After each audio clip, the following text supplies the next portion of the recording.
প্রীতি, সালাম এবং শুভেচ্ছা নেবেন। ক্যান্টনমেন্টের পরিস্থিতি ক্রমশই ঘোলাটে হচ্ছে।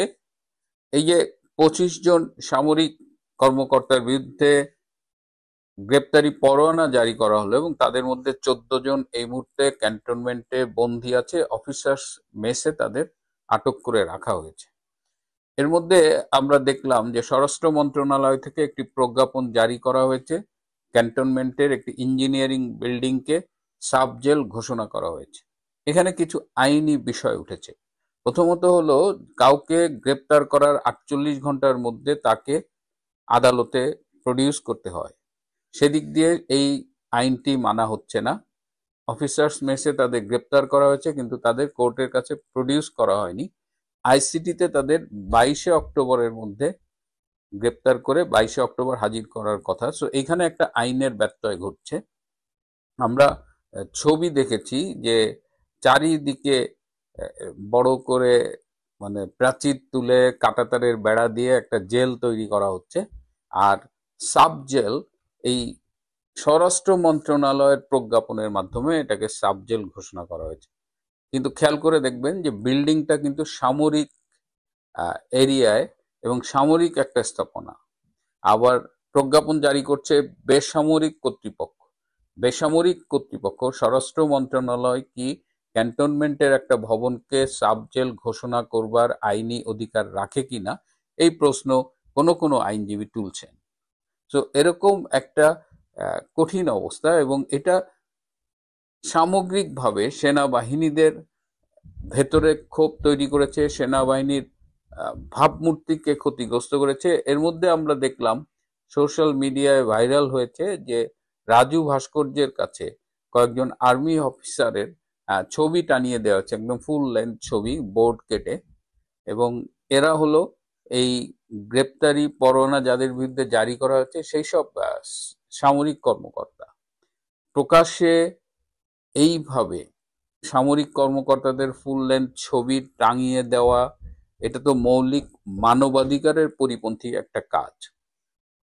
যদি কারো বিরুদ্ধে কোনো অভিযোগ আনা হয়, একদম আদালতে ফাইনালি প্রমাণ না হওয়া পর্যন্ত সে কিন্তু নিরপরাধ হিসেবেই বিবেচিত হয়, এবং সেটা একদম ইন্টারন্যাশনালি রিকগনাইজড একটা বেসিক হিউম্যান রাইটস এর একটা অন্তর্গত। সুতরাং এই যে সামরিক বাহিনীর এত শীর্ষ কর্মকর্তাদের এইভাবে প্রকাশ্যে হিউমিলিয়েট করা হচ্ছে, অপমান করা হচ্ছে, এর মধ্য দিয়ে সামরিক বাহিনীর প্রতি একটা আসলে চ্যালেঞ্জ ছুড়ে দেওয়া হয়েছে। আমি বারবার বলছি যে পুলিশকে ধ্বংস করা হয়েছে, পুলিশের মনোবল একদম তলানিতে। এখন টার্গেট করা হচ্ছে সেনাবাহিনীটা। আমাদের যে আপনি পছন্দ করেন না করেন, আমাদের এই সেনাবাহিনী, নৌবাহিনী, বিমান বাহিনী, এরা একটা স্ট্রাকচার্ড প্রতিষ্ঠান। সেই প্রতিষ্ঠানগুলোকে এখন ডিস্টেবিলাইজ করা হচ্ছে। সম্পূর্ণ ডিস্ট্রয় না করলেও এটা যেন আর মেরুদণ্ড সোজা করে না দাঁড়াতে পারে, সেই ব্যবস্থা করা হচ্ছে। এখন এই যে সেনা কর্মকর্তাদের বিরুদ্ধে, ওভারঅল বাহিনীর বিরুদ্ধে যে ষড়যন্ত্রগুলো হচ্ছে, এগুলোর সাথে কি জেনারেল ওয়াকার জড়িত? সেনাপ্রধান আমাদের একটা বোঝানোর চেষ্টা করেন, বা তার বাহিনীর লোকজনদের তিনি বোঝানোর চেষ্টা করেন যে তিনি সবার কাছে যাচ্ছেন, সবার কাছে গিয়ে বলছেন যে এরকম সেনাবাহিনীর বিচার এভাবে করা যাবে না, আইসিটিতে করা যাবে না, সেনা আইনে করতে হবে, তাদের ইমিউনিটি দেওয়ার জন্য তিনি দৌড়াদৌড়ি করছেন। কিন্তু এ সবই তার নাটক। তিনি আসলে এই সমগ্র প্রক্রিয়ার সাথে জড়িত, এবং তিনিও সেনাবাহিনীকে ডিস্টেবিলাইজ করার, ডিমোরালাইজ করার, মানে নৈতিক মনোবল ভেঙে দেওয়ার এবং দুর্বল প্রতিষ্ঠান করার যে ষড়যন্ত্র, সেটার সাথে জড়িত। এখন আমরা এটাও জানতে পারতেছি যে এই যে জুলাই আগস্টের যে সামরিক এবং জঙ্গি অভ্যুত্থান, সেই অভ্যুত্থানের অনেক নেতা যারা আজকে এনসিপির প্রভাবশালী নেতা, তারা ডিজিএফ এর ঢাকা ডেটের যে ডিরেক্টর, তার গাড়িতে করে সেই কারফিউর মধ্যে মুভ করেছে। তার মানে দেখেন, আর্মির এই ষড়যন্ত্রের সাথে ইনভলভমেন্ট ছিল, একটা অংশের ইনভলভমেন্ট ছিল, এবং তারাই মিলে এই প্রো লিবারেশন, মুক্তিযুদ্ধপন্থী যে অংশটা আছে, প্রগতিশীল অংশ, সেই অংশটাকে ধ্বংস করার জন্যই প্রথমে নাটক করেছে এই 25 জনের। শোনা যায় যে এটা তাদের জন্য একটা টেস্ট কেস। এটা সফল হলে এরপরে তারা আরো ফার্দার কিছু আর্মি অফিসারের নামে বিভিন্ন মামলা দেবে। মামলার তো মানে দুর্জনের ছলের অভাব হয় না, আর এদের মামলার কোনো কোনো কিছুতেই এদের অভাব হয় না আর কি। এরা মার্ডার কেস করে, জীবিত লোক হলো যে তাকে হত্যা করা হয়েছে, পরে দেখা গেল যে জীবিত লোকটা আবার ফিরে আসছে। সো এদের দ্বারা সবই সম্ভব। এরা এমনও বলা হচ্ছে যে আওয়ামী লীগের 16 বছরের সময় যত সামরিক অফিসার প্রমোটেড হয়েছে, বিশেষ করে গুরুত্বপূর্ণ পদে, সবার বিরুদ্ধে মামলা করে সবার বিরুদ্ধে অ্যাকশন হবে, এরকম একটা কথা কিন্তু আমরা শুনতে পারতেছি। এরকম অবস্থায় সেনাবাহিনীকে একজন সেনা প্রধান হিসেবে এভাবে ধ্বংস হতে দিচ্ছে এবং যে পরিকল্পনার সাথে তিনি নিজে জড়িত, তার আমি সবসময় বলি, আমাকে কেউ যদি জেনারেল ওয়াকার খানের ব্যাপারে জানতে চান, আমি বলি যে নিজেকে ওয়াকার খানের জায়গায় চিন্তা করে একবার দেখেন। এই ওয়াকার খান জুলাই আগস্টের ষড়যন্ত্রের সাথে জড়িত। এই ওয়াকার খান ডিপ স্টেটের সাথে শুধু জড়িতই না, তিনি ডিপ স্টেটের কাছ থেকে নগদ প্রচুর টাকা পয়সা খেয়েছেন। সুতরাং এই ডিপ স্টেটের দালালি করে, ডিপ স্টেটের টাকা খেয়ে, শেখ হাসিনার সাথে বেইমানি করে তিনি যে দেশটাকে এই রসাতলে নেওয়ার অন্যতম কারিগর ছিলেন, তার কি সেখান থেকে আসলে ফিরে আসার কোনো উপায় আছে? তিনি যাদের পারপাস সার্ভ করেছেন তারা কিন্তু তাকে বিশ্বাস করেন না। কারণ ওয়ান্স এ বেইমান ইজ অলওয়েজ এ বেইমান, once a Mir Jafar is always a Mir Jafar. যে কারণে দেখেন সে মনে প্রাণে জামাতি, কিন্তু জামাত তাকে কখনো কখনো মুনাফেক বলে গালি দেয়। তো এখন যেটা শোনা যাচ্ছে এবং যেটা সম্ভব, যে এতদিন কিন্তু ইউনূসের প্রশাসন ওয়াকারকে সরিয়ে দেওয়ার জন্য নানাভাবে চেষ্টা করেছে, কিন্তু সেটা পারেনি। কারণ ওয়াকারকে সরাতে হলে রাষ্ট্রপতির অনুমোদন দরকার হয় এবং ধারণা করা হচ্ছে দু একবার চেষ্টাও করা হচ্ছে, কিন্তু বঙ্গভবন থেকে সেই অনুমোদনটা পাওয়া যায়নি। তো এখন আইসিটি একটা নতুন নিয়ম করেছে, আপনারা দেখেছেন, যে যাদের বিরুদ্ধে চার্জশিট গঠিত হবে তারা আর সরকারি চাকরিতে থাকতে পারবে না। সুতরাং এখন আর সেনা প্রধানকে রিমুভ করার জন্য রাষ্ট্রপতির অনুমোদনের প্রয়োজন নাই। এই আইন অনুযায়ী এখন যেটা প্ল্যান করা হচ্ছে, জেনারেল ওয়াকারের বিরুদ্ধে যদি ভুল না জেনে থাকি অলরেডি তদন্ত শুরু হয়ে গেছে এবং বিমান বাহিনীর প্রধান air vice marshal Mahmud Hasan, তার বিরুদ্ধেও তদন্ত শুরু হয়েছে। এই দুজনের বিরুদ্ধে অনেকগুলো অভিযোগ। বিমান বাহিনী প্রধানের বিরুদ্ধে প্রধান অভিযোগ হলো যে জুলাই আগস্টে সামরিক হেলিকপ্টার ব্যবহার করে বা সামরিক বিমান ব্যবহার করে এই আন্দোলন দমানোর চেষ্টা করা হয়েছে। সুতরাং সে বিমান বাহিনী প্রধানের দায় এড়াতে পারে না। জেনারেল ওয়াকারের বিরুদ্ধে অসংখ্য অভিযোগ। একেবারে পিলখানা বিডিআরে, যখন পিলখানা বিডিআর বিদ্রোহ হয়, তখন ঢাকা ক্যান্টনমেন্ট থেকে কিন্তু বেশ কিছু মিলিটারি অফিসার গিয়েছিলেন সেখানে, যে কি অবস্থা, তারা ওখানে প্রস্তুতি নিয়ে গিয়েছিলেন যে অ্যাটাক করবে বা ভিতরে ঢুকবে। কিন্তু তারা যখন এই পিলখানার পৌঁছান গেটের কাছে, তখন ভেতর থেকে বিডিআর গুলি করেন এবং একজন সেখানে গুলিবিদ্ধ হয় এবং সম্ভবত মারা গিয়েছিলেন। তো সেই বহরে ব্রিগেডিয়ার হাকিম, আমার নামটা ঠিক খেয়াল নেই, বোধহয় তার নেতৃত্বে লেফটেন্যান্ট কর্নেল ওয়াকার খানও ছিলেন, তখন তিনি লেফটেন্যান্ট কর্নেল। সুতরাং বিডিআর বিদ্রোহতে তার নাম আনা খুব অনায়াসে সম্ভব।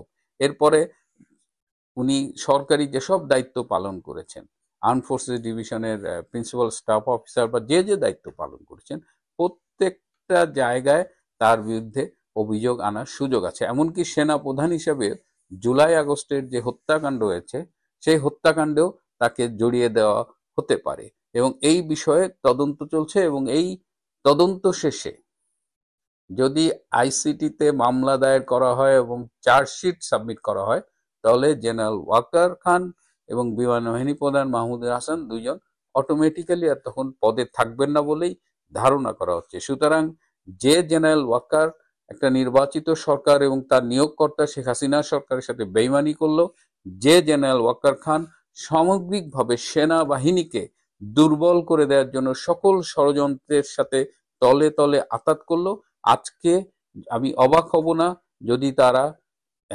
নিজেরাই এই ষড়যন্ত্রের একটা পর্যায়ে যে ভিকটিম হন। এবং সেক্ষেত্রে হয়তো আমরা দেখব জেনারেল ওয়াকার খান এবং air vice marshal Hasan Mahmud, তাদের হয়তো কারাগারেও যেতে হতে পারে। ওই সাবজেল যেটা ঘোষণা করা হয়েছে হয়তো সেখানেও যেতে পারে। আরো শোনা যাচ্ছে জেনারেল ওয়াকার একা না, তার স্ত্রীও কোনো মামলার আসামি হয়ে যেতে পারেন। যদি সেটা হয় তাহলে ষড়যন্ত্রকারীদের যেমন ষোলকলা পূর্ণ হবে, ঠিক তেমনি ইতিহাস যে মীর জাফরদের জন্য কি পরিণতি নির্ধারণ করে রাখে সেটা আমরা আবারও দেখতে পারবো। যাই হোক, ক্যান্টনমেন্টের অবস্থা নিয়ে সবাই খুব উদ্বিগ্ন, সবাই শঙ্কার মধ্যে আছে। জানি না কি হবে। এই ছোট্ট দেশটা এত বড় ষড়যন্ত্রের মধ্যে পড়ে গেছে, সেখান থেকে কিভাবে উদ্ধার হবে সবই আমাদের দেখতে হবে। আমাদের সজাগ থাকতে হবে, সচেতন থাকতে হবে। প্রয়োজনে দেশের ভেতরে যারা আছেন তাদের হয়তো অনেক দায়িত্বও পালন করতে হতে পারে। প্রিয় বন্ধুরা, ডক্টর মোহাম্মদ ইউনূসের ক্ষেত্রে এটা প্রযোজ্য হবে কতটা অপমানিত হওয়ার পর তিনি অপমানিত হন।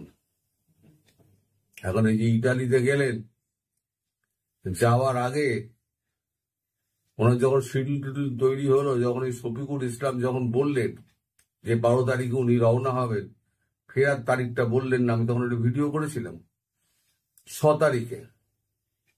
সেখানেই আমি বলেছিলাম যে উনি পোপের সঙ্গে দেখা করতে যাচ্ছেন, লিও 14, এখন বর্তমান যিনি পোপ ভাটিকানের, লিও 14, তাকে ধরে তিনি ম্যাক্রনকে একটা অনুরোধ করাবেন যাতে ফ্রান্সে তার একটু চাপ থাকার জায়গা হয়। আসলে এই যে ভিজিটটা না, এটা দেখানো হচ্ছে, ওটা দেখানো হচ্ছে, এসব হচ্ছে ফালতু ব্যাপার। আসলে ওনার আশ্রয়স্থল খোঁজার জন্য উনি এই ভিজিটটা করছেন, যেটা আমরা অনেক আগেই খবর পেয়ে গেছি। আমি 6 তারিখে এটার ওরে ভিডিও করেছিলাম, আপনারা দেখে নিতে পারেন। আগাম বলে দিই তো, তাই আপনাদের মনে হয় কই হচ্ছে না। তো তাই এখন তো আপনারা জানতেই পারছেন যে ইতালিতে গিয়েছেন, উনি পোপের সঙ্গে দেখা করবেন। আদৌ লিও 14 কে দেখা করবেন? কারণ ইটালির প্রেসিডেন্ট, ইটালির প্রধানমন্ত্রী যে মেলোনি, জর্জিয়া মেলোনি, তার সঙ্গে আমাদের প্রধানমন্ত্রীর একটা দারুণ সখ্যতা রয়েছে। তার ছবি টবিও আমি কালকে দিয়ে ভিডিও করেছিলাম। ডক্টর ইউনূসের ছবিটা দিয়ে নি, অন্যকে আর অপমানিত আমি করতে চাই না। উনি এখন অফ রোডের যাত্রী, মানে ওই যে খানা খন্দ গর্তে ভর্তি যে রাস্তায় একটা ভাঙা গাড়ি নিয়ে তিনি ঝপাং ঝপাং করতে করতে যাচ্ছেন, ওই গর্তগুলো পড়ছে আর একটা করে ঝাঁকানি হচ্ছে, তার মানে উনি একবার করে অপমানিত হচ্ছেন। এখনো পর্যন্ত তিনি 14টি দেশ বোধহয় ভ্রমণ করেছেন, যেখানে যেখানে গিয়েছেন সেখানে সেখানেই অপমানিত হয়েছেন। কোন রাষ্ট্রনেতা তার সঙ্গে দেখা করেনি, মেলোনিও তার সঙ্গে দেখা করেন। জানি না এখানে নরেন্দ্র মোদী কি কাঠি বাটি বেড়েছেন, তাও তো আমি জানি না, এগুলো তো আর আমাদের জানার কথা নয়। কিন্তু মেলোনির অফিস তো ফোনই ধরেনি, এমন অবস্থা। সেইখানে পোপ দেখা করবেন লিও 14, আমার তো কেমন সন্দেহ লাগছে। আর পোপ বললেও আমাদের ম্যাক্রন সেটা মানবেন কি মানবেন না সেটা কিন্তু লাখ টাকার প্রশ্ন। কারণ ফ্রান্সের অবস্থা এমনিতেই খুব খারাপ, দাঙ্গা ফাঙ্গা চারদিকে হচ্ছে। এই মুসলিম ভার্সেস ইউরোপিয়ান যারা রয়েছে, ফ্রান্সের অধিবাসী, তাদের মধ্যে একটা দাঙ্গা ফাঙ্গা হচ্ছে। আর সেই মুহূর্তে একটা স্বৈর শাসককে সেই দেশে স্থান দেওয়া, সেটাতে মানে সেটা হবে কি আগুনে ঘি পড়ার মতো। কারণ বাংলাদেশের যা অবস্থা এখন, আর শুধু আমরা জানি তা নয়, সারা পৃথিবীর লোক জানে। আমি ভারতের কথা পরে আসছি, যেটা দিয়ে আপনার হেডিংটা দেখছেন। এখন এই অফ রোড দিয়ে হাঁটতে গাড়িতে যেতে যেতে উনি যত ঝাঁকুনি খাচ্ছেন, তত উনি বুঝতে পারছেন ওনার উইকেট ক্রমশ মানে ভঙ্গুর হয়ে আসছে, বল মারাত্মক ঘুরছে, পুরো ঘূর্ণি আসছে। এই অবস্থায় উনি এখন দোলাচলে আছেন যে দেশে ফিরবেন কি ফিরবেন না। আচ্ছা, আমি ওই ভিডিওতে একটা কথা বলেছিলাম যে হয় উনি যাওয়ার পথে অথবা ফেরার পথে উনি ভারতে কারোর সঙ্গে দেখা করতে চান। এবার আমি ভেতরের গল্পটা আপনাদের কালকে বলি। কালকে যে খবরটা আমি পেয়েছি সেটা হচ্ছে আপনাদের খলিলুর রহমান, তিনি আমাদের বিদেশ দপ্তরে বেশ কয়েকবার যোগাযোগ করেছেন এবং প্রধানমন্ত্রীর সচিবকেও ফোন করেছেন যে প্রধানমন্ত্রীর সঙ্গে একটা 5 মিনিট যে সাক্ষাৎ হয়, প্রধানমন্ত্রীর দপ্তর থেকে কোনো উত্তর দেওয়া হয়নি। ঠিক তেমনই উত্তর দেওয়া হয়নি জয়শঙ্করের অফিস থেকেও।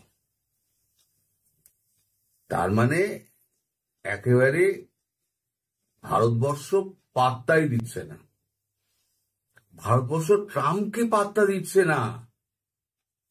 এই যে আপনার পিস মিটিং হচ্ছে না ইজিপ্টে, সেই পিস মিটিং এ ভারতবর্ষের প্রধানমন্ত্রী নরেন্দ্র মোদী তো যাননি, জয়শঙ্করজিকে পর্যন্ত পাঠাননি, পাঠিয়েছেন বিদেশ দপ্তরের একজন প্রতিমন্ত্রীকে, যার কোনো কাজ থাকে না।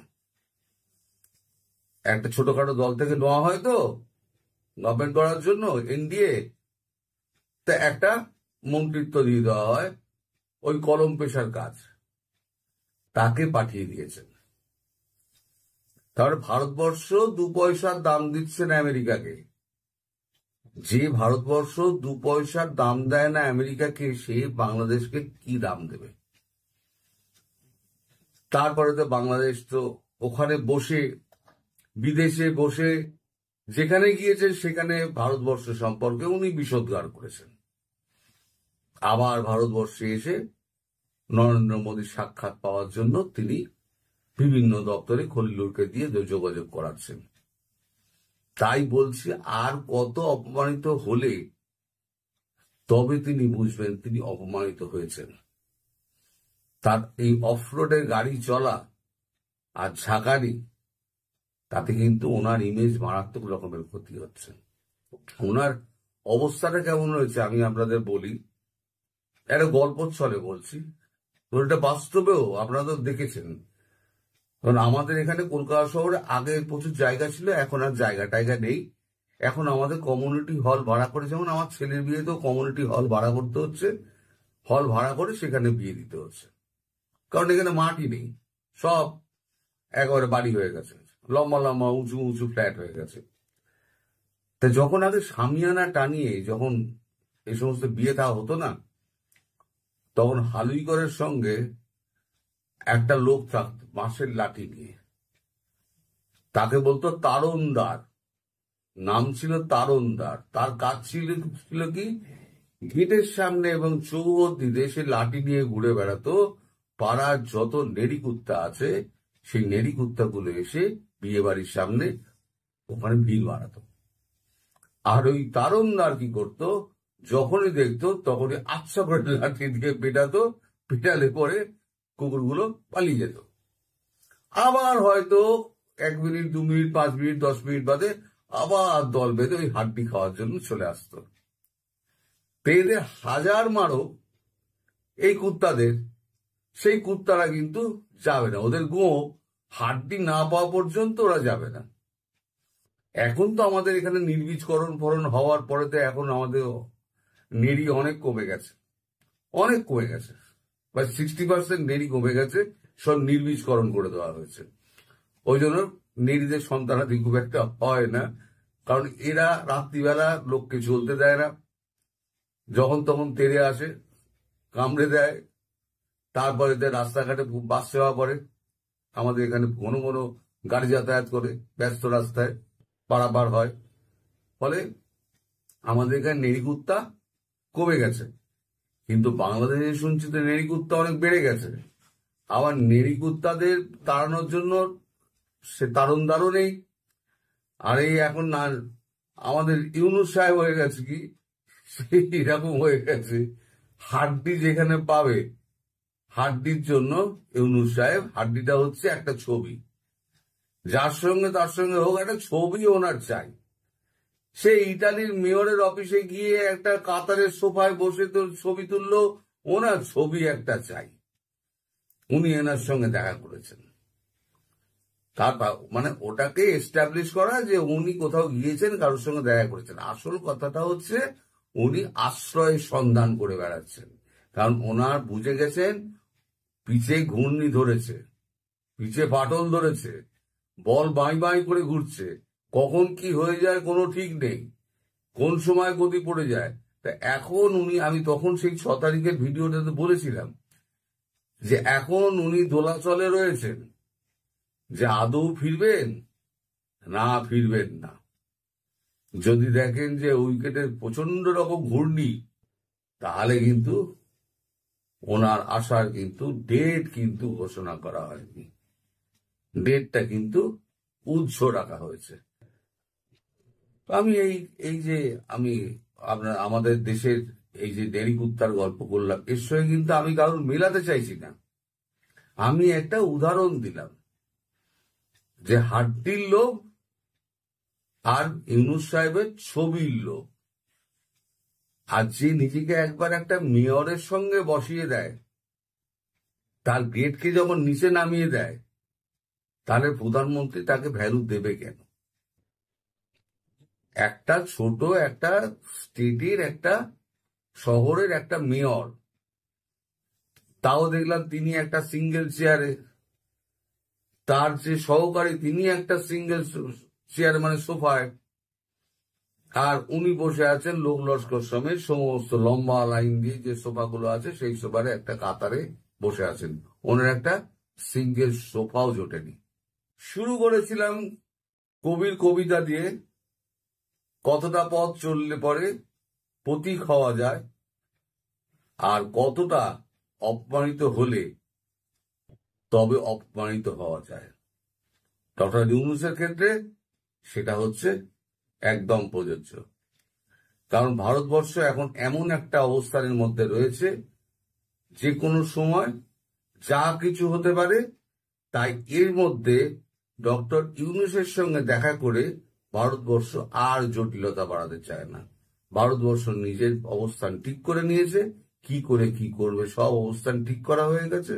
যে কোনো দিন যে কোনো সময় হয়তো কিছুদিনের মধ্যে দেখতে পাবেন শেখ হাসিনা বিদেশ শুনে গিয়েছেন।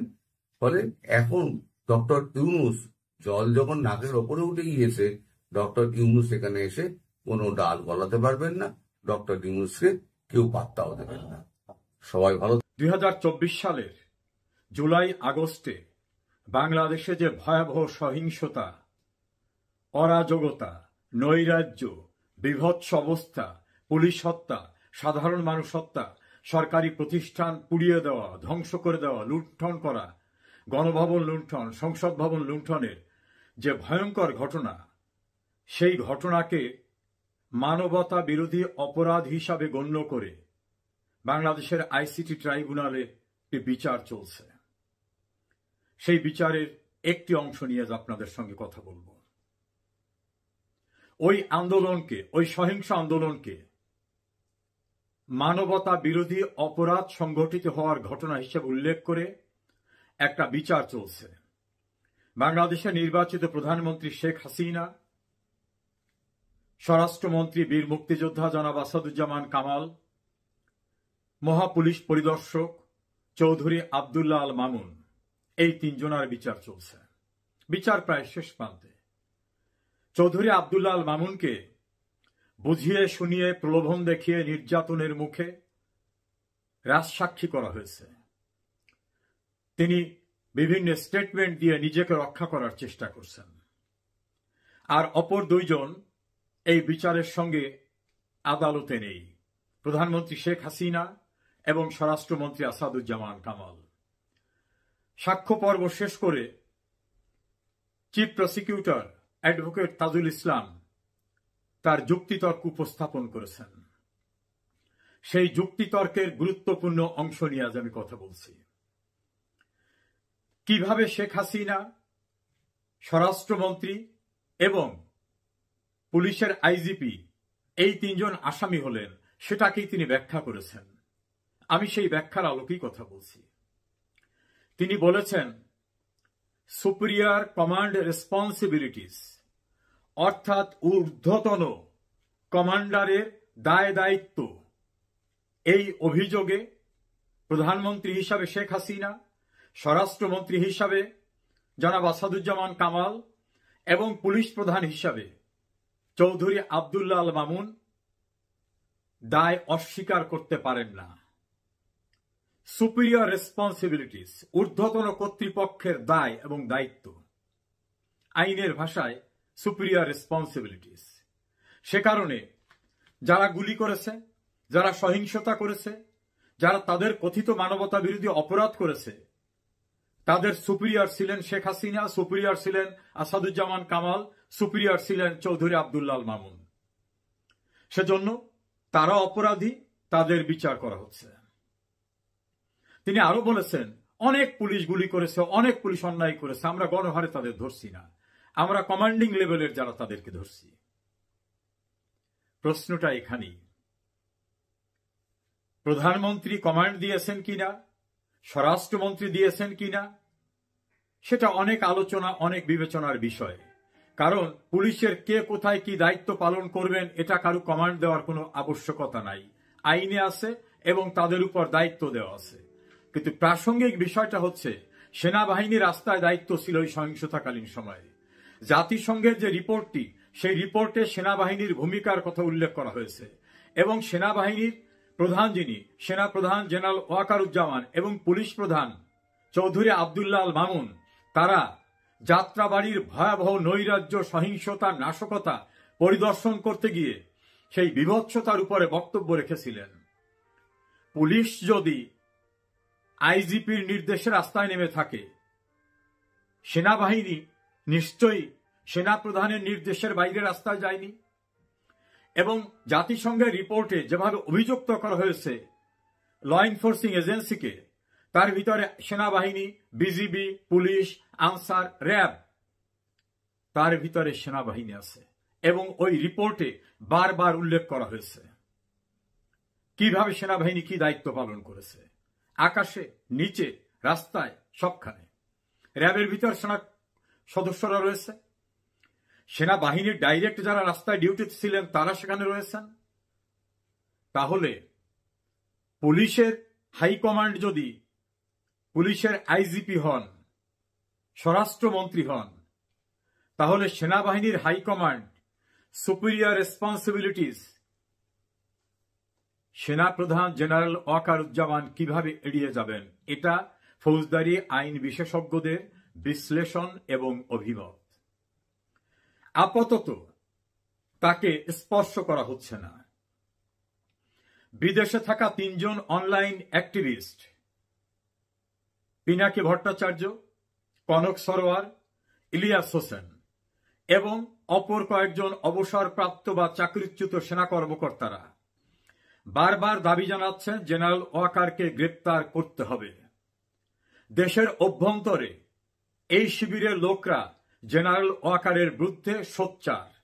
এমনকি এনসিপির নেতারা, এবি পার্টির নেতারা বিভিন্ন ফোরামের, অর্থাৎ জেনারেল ওয়াকারকে গ্রেপ্তার করা এবং এই দায়ে অভিযুক্ত করার দাবি সোচ্চার হয়ে উঠেছে।